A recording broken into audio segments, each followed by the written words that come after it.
Oh, too low. Sorry about that. Had to start the second one. Looks like we hit the stop button on accident. So like we're doing, he did a little shop update for you. Winter's a little bit slower, so you're probably seeing the same cars. You got a lot of bigger builds. We discussed kind of what we thought we should talk about this time, and it seems like lately we're getting a lot of requests to see, you know, how do we make a 10-second, you know, RT or 392. How do I get my Hellcat powered vehicle to run 9s? That seems to be kind of the new go-to standard in regards to a street car. So we thought, why not kind of summarize it here? So first, to generalize it, there are a ton of different ways that you can get there. There's the budget-friendly ways. There's the ones where you spend a little bit more, but it's more reliable. So we're going to talk about kind of the both ways for both platforms to, essentially summarize what way you can go. So to start off, we're going to focus more on the NA platforms and what is needed to get there. I will tell you, it's not rocket science. This all comes down to power, weight ratio, and traction, right? So what we're going to discuss is how to achieve the power that's needed to achieve the type of results that you're looking for, right? So, you know, to give an example, a Hellcat from the factory, you know, on a tire can run high 10s, right? So the formula is very easy because we know that. So what is needed on a 5.7 to get us to that power? What is needed on a 392? So we'll start with kind of the 5.7 platform and kind of work our way from there. So right out of the gate, the easiest way on a 5.7 is boost. Their engine designs are a lot happier with the boost. But generally we can get into the low to mid 500s on pump gas, and pretty much, you know, we're big fans of like the Vortec, the Pro Chargers, the Whipples on a setup like that. As long as you have the right supporting mods. Right, you know, and which it's not going to be a stock fuel system. Well, no, it can't. No, it can't. I mean, that's the injectors that come with it. That's what you know what I mean. So that's part of the kits that it comes with, right? So. But that's essentially the easiest way. You don't want to go down the road of a heads cam setup, big torque converter and gearing and stuff like that. It's going to be much harder. The easiest way for that platform is right into boost. They take it better, and you know that will get us to what we need to achieve that number. So it's pretty straightforward on that. I mean, going back to the 5 speeds, it takes a little bit more. You know, a higher converter helps on the 60 foot. The gearing is just really off. So. It might take a little bit more there, but now we're talking about the quick way and then, you know, the safer way, like we discussed. Naturally throw a boost at it and you're good. What we like to do is we like E85 a lot. Yeah. And normally in an NA setup, the 5.7s don't respond well, but as soon as you throw a boost at it, if you go through our Instagram and our Facebook and go down a little bit, we had a bone stock 5.7 Challenger here that had a monster supercharger on it. The previous shop overspec'd it, and he called us to reduce the size of the blower. I said, well, why do that when you can just put a fuel system in and run E85? Yeah. That car made over 700 wheels with the horsepower on corn. It was a spicy car. It drove great. Yeah. I mean, it drives fine, but you know, in reality, 700 wheel is a mid 10-second car, and it's that easy. But by adding the 85 to it, it helps improve the reliability, so we don't have to necessarily lean on it as much, and still achieve that result. So, you know, Logan can speak. He has a 5.7 that he's pursuing, kind of that journey with. His is a pre-Eagle, but you can speak a little bit to what you're facing, what steps you took to get there. Initially, it was one of those where I wasn't really 100% set on my goals, which is pretty big. You know. The future plans are huge. So I bought a ported Edelbrock 2650. Wasn't even the right one for my car. It was off a 6.4. So thankfully we have a CNC program here where I was able to get custom spacers and a custom offset pulley. You know, I just kind of wanted boost. I didn't really have goals. Now my goal is I want 4 digits, and I know that blower is not going to be good enough. So this kind of leads us into our next thing is, you know, you really got to figure out your goals. That way it's one of those where you can buy once, cry once. You know, now with my goals, my injector is not going to be big enough. My supercharger is not going to get me there. You know, my fuel system I did right on. I got, you know, what was our shop car when it made 1400. It's the same fuel system, just a different injector. So the fuel system will grow with my car, but the other things I started out with, the supercharger, the fuel injector, unfortunately they're just going to get tapped out before I reach my goal. So I'm going to have to buy new ones a second time. So. Yeah, and that goes back to, like we said, you can do it the cheap way or do it the right way. you know, when Logan or myself or anybody from the sales team is talking to our customers about their current goals and their long-term goals, we always like to build backwards. So we like to make sure, you know, customers tell us, oh, I just want an extra 100 horsepower now. Well, do you ever want 1,000? Right. Because we don't like to see people buy things twice. We don't like to see people have to remove something they put on to get to that next stage. As another example, headers are very popular, long tube headers. Well, headers benefit a supercharged setup, but they don't necessarily benefit a turbo setup. No. So do you want to invest in putting long tube headers on if you're going to be throwing turbos? Especially if you go with the sleeper kit from Hellcat, and they come with their own manifolds. So you know, hey, I want turbos in the future. Okay, I'll deal with the stock manifolds, and the stock manifolds aren't even that bad. They're really not, especially when it comes to turbos like that. You know what I mean? So especially on the 392 Hellcats, they're great flowing. So that's where we like to really do the assessment of long term. Really stretch yourself out and see where you want to go. This will allow us to, you know, work backwards and make sure you're good. So, perfect example. Hey, Chris, jumping into it. So, Chris just made a comment. He's actually gonna help us kind of segue into the 392s. How do I run 10s? Well, Chris holds the, he has the fastest stock bottom end Charger 392 Scat Pack. So he's gone 1080s with his car. Ready for the long list of mods on it? Arc cam, long tube headers, E85 and a tire. That is it. Now, no ported throttle body, no ported intake, no ported intake manifold, no nitrous. He took a little bit of weight out of the car, and you know, when it comes to builds, there's what we call working smarter, not harder. The amount of cars I tune on a weekly basis, where you know that they modded them before they came to me, and they got the aftermarket intake systems, they got ported throttle bodies, 95 mil throttle body, throttle body spacer, you know, rip coil packs. Bunch of stuff. You know, a bunch of unnecessary things, and fortunately, you know, Chris allowed us to kind of guide him from the start. He gave me what his goals are, and I have the results from it. A lot of people don't believe me because they see on the internet, right? They see, oh, this guy did the ported intake and the ported throttle body. There's no reason. So proof's in the pudding. It does the time, and it does it you know. Right, and when we assess it. Chris's car, our dyno made just over 500 to the wheels, 500 torque. So again, power to weight ratio. The Scat Packs and the NA cars start off lighter, so they don't need as much horsepower as a Hellcat. Like I said, he took the seats out, passenger seat out, and the cat back off, and that's it. Otherwise, the car at that time was a full car.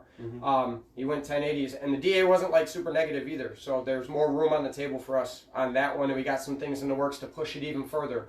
But right there, to get yourself a high 10-second car, or 392, or even a low 11-second car, you just need a proper cam with proper tuning behind it. E85 goes a long way on those. It allows us to take advantage of extra RPM reliably without having to worry about piston ringling getting eaten up. But it is as simple as that. I mean, and there's combative stuff out there, and naturally there's old school tricks and other platforms like the LS and the Ford stuff. They really have a different setup. The one thing I will tell you from a Mopar standpoint in regards to like the Hellcats and the 392s, even the 5.7s, from the factory they did a great job optimizing what they do. The 392s more than anything. It's stout. Yeah, those Dodge brothers, they wanted to make that 392 stand out. They gave you pretty much all you can get out of it. Absolutely. So that's why you see you don't get as much out of just tune-onlys, right? That's why you don't get necessarily as much out of the cam install on it, because it's a very aggressive cam profile from factory. The 392 intake manifold is great with the short runner valve in it. You optimize low to mid-range on top of top end. And what a lot of people forget is these are heavy vehicles, so we need as much help as we can get on the 60-foot because they make horsepower. That's not an issue. So we need that low to mid-range. So when we sacrifice a lot of that, it does result at the track in a negative way. Absolutely. The amount of people don't believe me, the stock intake system is the best. I mean, that's what Chris is running. He has a stock airbox with a drop-in filter on it. He still cuts 1.4 60-foots with it because it's not heat soaked out of the hole like an aftermarket intake. There's that's a lot of R&D that goes into them now. Yeah, we have, the factory stuff is very, very good. So there is a point where we're going to show with Chris's where there is a ability to jump in and do an aftermarket intake manifold. Again, you'll see in the next few months, hopefully, on where the benefits are of that. And it's just really kind of piecing it together, right? So that's kind of the easy way to do it for the 392 guys. You just need a cam, long tube headers, and the proper, the proper tuning behind it. Now, the other option is boost, right? Right out of the gate, you can't throw boost at a 392. We all know the high risk that is there when boosting a 392, but we tune hundreds of them a year. Other shops across the country do it. The risk is higher naturally, right? NA setups, you can generally beat the snot out of it for a lot longer without any worry. But if you throw 5-6 pounds of boost at it, you're going to make enough power to run 10s on a 392 platform. Part of the benefit to those is the 309 rear end that's in the more modern ones. Naturally they have the loin grunt that the 5.7s don't, so you don't need to necessarily do a whipple, do a centrifugal to really pull it out. But that's really it. The beautiful thing on the modern 392 platforms, even the 5.7s, is their stock fuel pumps are actually very stout. So again, going into what is needed, the amount of times I see people, I'm throwing a Hellcat pump into my 392. You don't need to. Now, we need to understand the dynamics of the fuel system. The problem with a returnless style fuel system in this platform is you can put 3 pumps behind it. There's a little orifice in the fuel system that regulates the fuel pressure. So it doesn't matter if you have 3 fuel pumps pushing against it. It might bump it up a little bit, but there's still a hole that everything has to go through. The stock fuel ends are very small. So it only is kind of a band-aid. That's why reality is you can throw a booster pump on it and achieve it. But we have plenty of cars that have made 650 plus to the wheels on a stock fuel pump over-injecting the car. That's why we run ID 1050s on our builds. One thing to understand, a lot of people see, I got Hellcat injectors, I'm going to make 650 horsepower on a 5.7 392. You're not. This is why.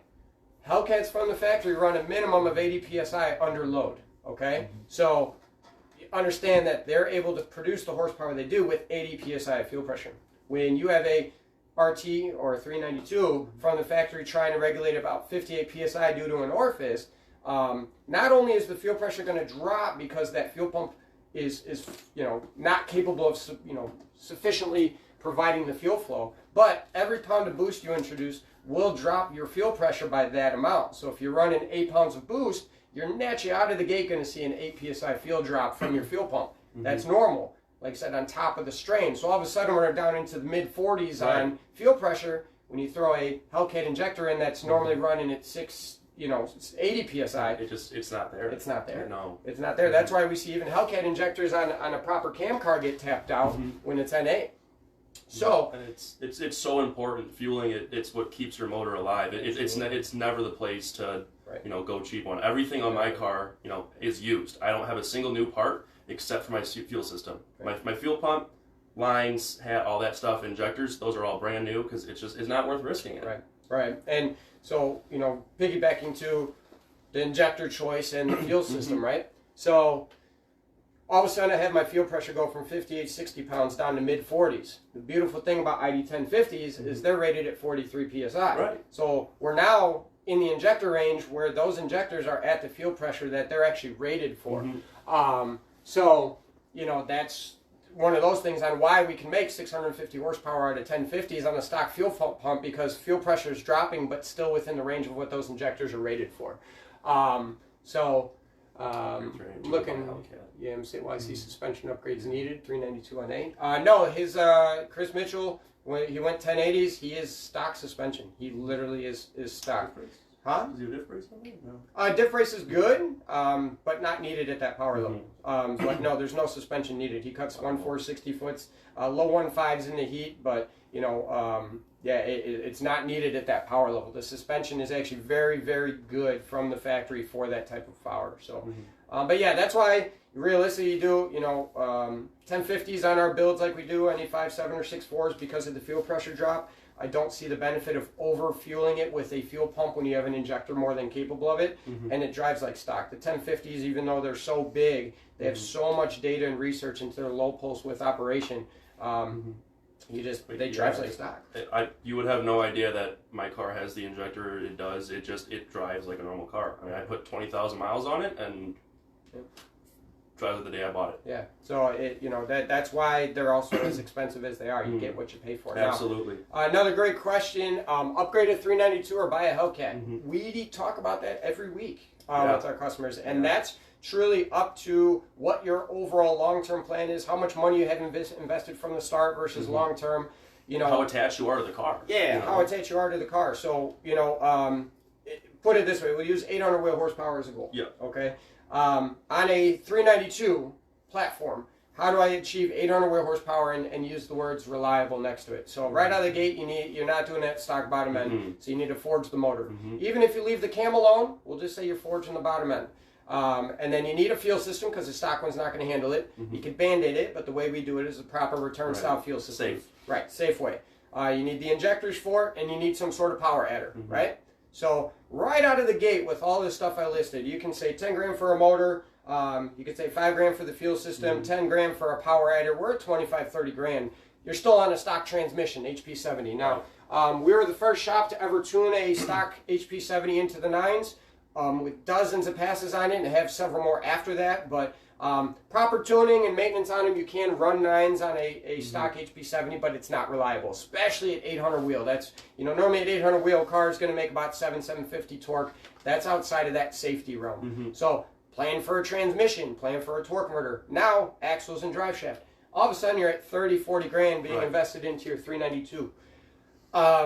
Is it worth it? That's up to you, because I don't know what you paid for the car. Because if you got it at a good time before the prices went through the roof, and you're 30 grand into your 392 and you put 40 into it, you're still at 70, which is less than that of a Hellcat. Right, and it may be beneficial because maybe that insurance premium, Hellcat you can't do it, but the Scat Pack you can. So there are lots of different variables to it. There's not like a set in stone. Oh, get the Hellcat's better than upgrading a Scat. So like I said, 35, 40 grand, we'll say, give or take, to make a reliable 800 horsepower, even RT or 392. All right. Now let's review a Hellcat. How do we make 750, 800 wheel?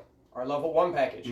It's under $4,500 for a base entry level setup. Get 120 to 160 horse on pump gas. Right. 750 to 800 wheel. Your transmission is fine. The fuel system, we do injectors, but the fuel pump's fine. You got the blower, simple pulley, and you're there. So cost of the Hellcat's higher, but everything around it is ready to go. And those level 1s live forever. I mean, if as long as you get proper fuel in it and take care of it. Yeah, just be responsible. It's a very reliable package. So, is it worth investing 40 grand into a 392 or a 5.7 and to make that power? You might come out ahead. This is where the negative impact happens, which is what kind of opens people's eyes.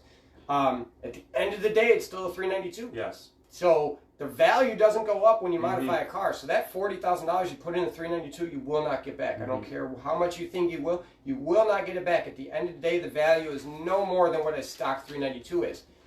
Hellcat platform retains its value. Even with mods, they don't seem to drop in value too much based on that. So if you're investing $4,500 to achieves the same that you are investing $40,000, that Hellcat, even if you don't get back that $45,000 you put in it, it's still a Hellcat. It's still a Hellcat. It's retaining that value. So that's the biggest loss. I have a ton of customers that we've made 1,400 wheel plus and a ton of 392 cars.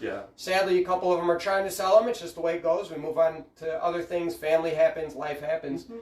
They're not going to get anything back nearly that they invest in. It makes it that much harder. I've built and modified 5.7s, 392s, 6.1s, Hellcats, and everything like that. I will tell you, the way I normally sell my vehicles is I have to return them to stock and then part it out. So in that instance, our shop car, my shop car, my shop car, I had it listed for a steal. I made 1,500 wheel, and nobody would pay what I was asking. So now it's a roller right now, and I'm putting a fresh motor and trans in it, and it's going to go away as a slightly modded stock car. You know what I mean? So that's where you really need to figure out what is worth it to you. Some people get steals, cold part. They have some attachment to the car, and they're going to marry it and live with it forever. Perfect. Go ahead, do that, and it's worth it for you. But that's where it comes down to. It's your money at the end of the day. So value-wise, that's up to you. So now, great transition. We're going to go to Hellcat-powered vehicles. How do I run 9s, right? Out of the box, the car platforms, they run 10s on a tire. The trucks, they're mid-11s. So 9s is kind of the standard we like to get to now, right? This is what's beautiful on them. So we'll start with standard. The easiest one for me to do comparison, we'll start with the car platform. Power to weight ratio, right? So we offer what we call our push and motion package. And what that was is when the Charger Red Eyes came out, myself and a good customer of ours did a bunch of R&D testing to see how easy it was to run 9s with that platform. And the reason we used the Charger Hellcat Red Eye platform is it was the heaviest of the cars, right? So out of the Challengers, the Chargers, the Red Eyes, everything, it's the heaviest one. We are able to achieve and run 9-second quarter miles stock boost. Literally put a set of injectors in and tuning. That is it. Now, we reinforced the drivetrain with the diff brace, and you put a tire on it. Full weight, which is 4,700 plus pounds before somebody sits in it, it runs 9s consistent. And that's, again, not in super low DA. That is normal summer DA. Okay? That's how easy it is. So, how much power did that vehicle make? Just a hit when. So I remote tuned that car. We got it to run 9s. He sent it to me for some upgrades. That car makes north of 900 now. But when he just started running 9s, we put it on my dyno. I remote tuned it. I didn't make any tuning adjustments, and then just threw it on my dyno.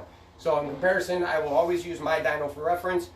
Just over 815 to the wheels is what that car made to run 9s at 4,700 plus pounds. So what that tells me is, to make any other Hellcat run that time, we need to produce around that power or cut weight out of it. So the Challengers, naturally being the lighter Challenger narrow body, might not need that much. You can get away with it at 760 to run a 990, right? So what that means is Red Eyes, you can do it full weight. Charger, Challenger, Red Eye, narrow body, wide body, factory boost, and corn, or really good race gas like MS-109, we achieve the same thing. You can run 9s. That's how easy it is. Just stock boost and fuel with proper tuning. Now non-Red Eyes, naturally they run less boost. Easiest way to it is make the blower produce the same boost a Red Eye does, which is right around 14, 15 pounds. So our level 1 package. You do a level 1 with race gas or E85, you are in the 9s. It is that easy. I'm not kidding. It is that easy. And like I said, it's making that 760 to 820 wheel horsepower. And like I said, depending on wide body, narrow body, and the weight, you are in the 9s. It really is that easy. What is also beautiful about that is it's actually very reliable. Why? Because we're not really overspinning the blower, right? We're especially on a Red Eye if you're at stock RPM. Now, to dive deeper in, actually just a little more power. So you can jump to the level 2, the level 3, weight reduction, and so on and so forth. But it is that easy, okay? Targeting about 15 pounds of boost and a high quality gas, E85 or race gas. That's what it takes. And obviously along the way we like reinforcement, right? Those were achieved on the Red Eye with stock axle, stock drive shaft, and a diff brace. The non-Red Eyes 18 and newer, you can achieve the same thing. Stock axle, stock drive shaft are very stout. Pre-17 and older, generally we do recommend to be ready to jump to the axles and the drive shaft. You're on borrowed time.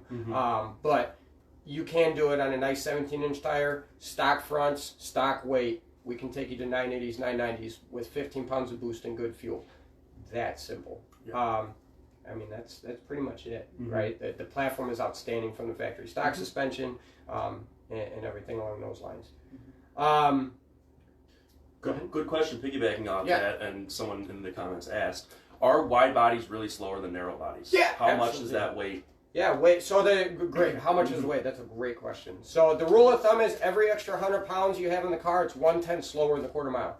So if you are 200 pounds heavier, that's 2/10 slower out of the gate. Meaning a car that's 4,000 pounds running an 11.0, a car that's 4,200 pounds will run 11.2. So the wide bodies naturally have bigger wheels. The wide body, suspension adjustments, they are slower. Also, once you really start getting fast, aerodynamics plays into part. Yeah. So believe it or not, big little bubble sticking out the side. Yeah, believe it or not, the wide bodies are not aerodynamic at all. So now you're combating that, and it's compounded. So they look great. They look outstanding. I've owned multiple of them, but yeah, it is one of those combative things where, and the faster you're trying to go, the harder it gets. So dropping down in the 9s is easy, but dropping and trying to get that 899. You really start to feel the effects of the weight. You really start to feel the aerodynamics after 125, 130 miles an hour. So those do play part in it. I mean, the majority of our fastest cars have been narrow bodies.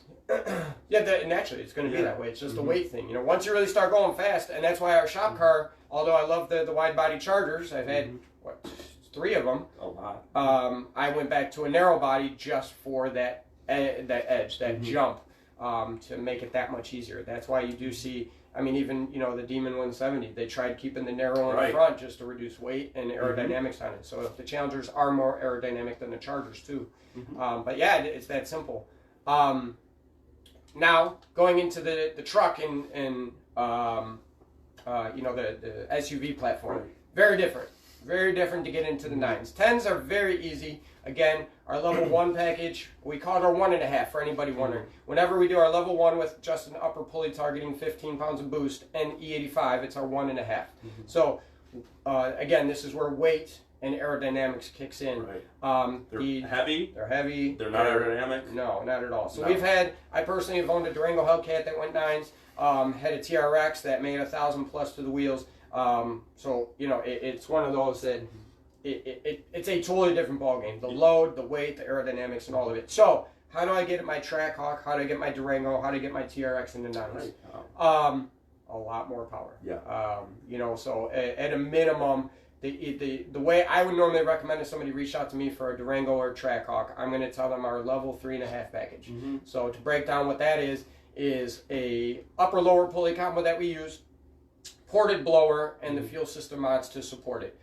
We just finished one. It made 980 to the wheels out of his ported blower.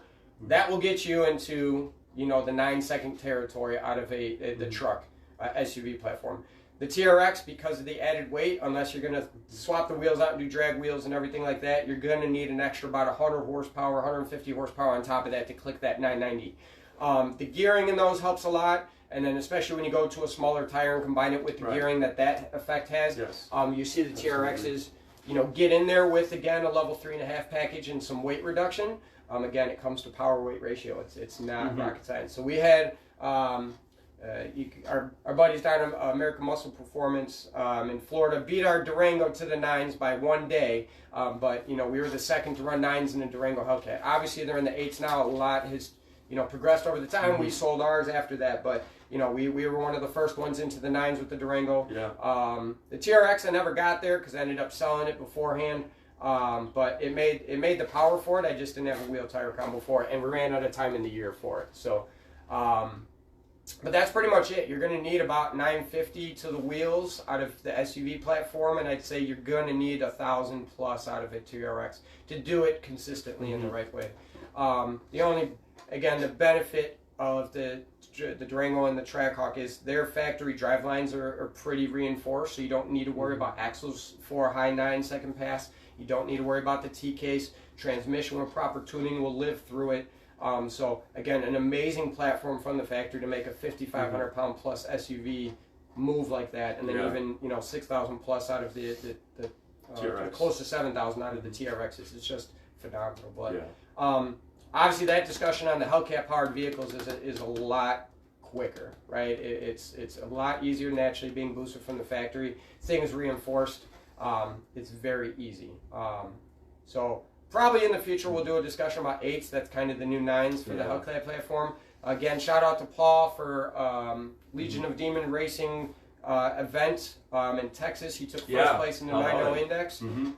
So he is a baby version of our Satan 170 package that we offer. Narrow body as well. Yeah, narrow body. So again, that car goes consistent 870s, 880s as it sits now, and we have the formula for it. So we'll dive more into that in a future discussion. Let's see what that question He was is. asking about going what was needed for E85 and a 382 as well. Let's see, high times it's making wheels and I've waited, I've been stuck in the middle of it. So, so that is, when it comes to that, we have to see, Michael. I know we built yours. I need a data log from it to see. So that's the one thing I can tell you. Chris Mitchell has done. Blake Mushin has done is getting me the data, right? So that allows me to make those tweaks. Now, Michael Ritchie, as an example, he has a wide body Challenger, so that weighs more than what do you call it? Chris Mitchell's car Charger weighs, because it's a narrow body Charger and he had the weight out of it. So right out of the gate, like you said, every 100 pounds is going to be an extra tenth in it. Weather, that's one thing going back to the NA route. Weather plays a much bigger effect on your power output. So DA, you hear everybody talk about that density altitude. It's the simulated altitude of what the air quality is. That plays a big part. So naturally, you know, Chris Mitchell was, I want to say it was like 1,300 or 1,800, number sticks in my head right around there, give or take. So not horrible, but if you're trying to run in 3000 DA, that's actually going to that can knock a whole half second off the time of a 392 vehicle. So understand how weather and temperatures play an effect to that too. So that is one of those. Michael, just shoot me some logs over, man, and I'll be able to tell you why and how we can get you into that range. So that's pretty much what it is. 2,000 pounds out. Yeah, give me a data log. That's all I need. I can tell you why. I guarantee yours is going to be intake temps because it's got the open air box on it versus the 392 narrow body that has the closed box. So, but get data logs over. I can tell you it all comes down. I need to see the 60 foot. I need to see all that. But again, 200 pounds out of that car is still more than what Chris Mitchell's car weighed. So, but like I said, get the data over, man. Data is what we use. So it's one of those. On the dyno, the more we know, the better we're able to do our jobs. But again, piggybacking off the tuning on the last one, when we tune a car on the dyno and street tune it, we have settings in place that tend to work. To truly dial it in, we need to see the data on it. Every vehicle is a little different, so we have to verify shift points. We have to verify what IATs are, and then we can break it down from there. So the more data you provide your tuner, the better. And that's one thing. Props to Paul for his winning his class. Chris Mitchell, Blake Mush, and all the other customers. I mean, I could go on. The data you guys provide, you can piggyback off of it and see how those ETs will drop. Seat time is what will get you there, and working with the tuner myself or whoever your tuner is, we will get you there. The results are there. It just, we need to work together to make that happen. We've got another one. 5-speed car. So, great question about the 5-speed versus the 8-speed. Yeah, so he actually had, Logan has 2 5-speed cars. Love them. Love my pre-Eagle 5-speeds. Yeah, the downside, so there's pros and cons to both of them. One, they're easier to build. The downside, so if you have a stock, let's say a stock 5.7 car, or even we'll do a 392, so if you do like a 2012 SRT Charger versus a 2015 Scat Pack. The 2015, because of the 8-speed, is going to be naturally almost over a half second quicker out of the gate. It's just the benefit of gearing, right? They have a different rear end. They have the different transmission gears. It keeps you in the power band better. So the properly tuned built 8-speed is going to always have that advantage over the 5-speed. And anybody with the 5-speed can contest. First and second gear feel great. Third gear, it really starts to fall in its face. Everything else is just highway. I mean, it's a 5-speed, and I can cruise at 80 at like $2,000. Right. Their gearing jumps from first, second, third, and then fourth gear being 1-to-1. It's massive. You can even hear it. Like I got a video of my car at the track, and you can just hear how long it drags them out, and it just I have a good customer, Josh, that has a 5-speed Challenger that he built himself, and I've been tuning for several years, and we're chasing 9s this coming year. But it's one of those things, on the 8-speeds, I'm seeing the thing shift to 5th and 6th gear on those passes. The 5-speeds, he's in 3rd gear because of the tire and everything like that. And it's one of those where it's all about keep it where your power band is and how you can keep it there. And that's the benefit of extra gears in the transmission is you look at the power band and the RPM sweep that it has for each gear. It stays there. And that's why they have that advantage. I mean, they make the same power and everything. It's literally just a gearing change, and you see that type of effect from it. And yeah, that's pretty much how that works. I mean, a rear end swap, you can help, but it's still just it's being in that power band that it's killer. Yeah. So from an NA build, there are 10-second NA 5-speed cars out there. You change the rear gear out, get a super high torque converter stall on it, weight reduction, and you can get there. The 5-speed's a little bit lighter than the 8-speed, so right out of the gate that helps too. But it is one of those where I do feel it's easier. I mean, again, Chris Mitchell, Blake Peters, old car, we have the proof of what is capable in the stock platform. Without that, I can tell you a stock 392 with just a cam, you're going to have to pull a ton of weight and put a torque converter. Like I said, Chris is on a stock torque converter. He,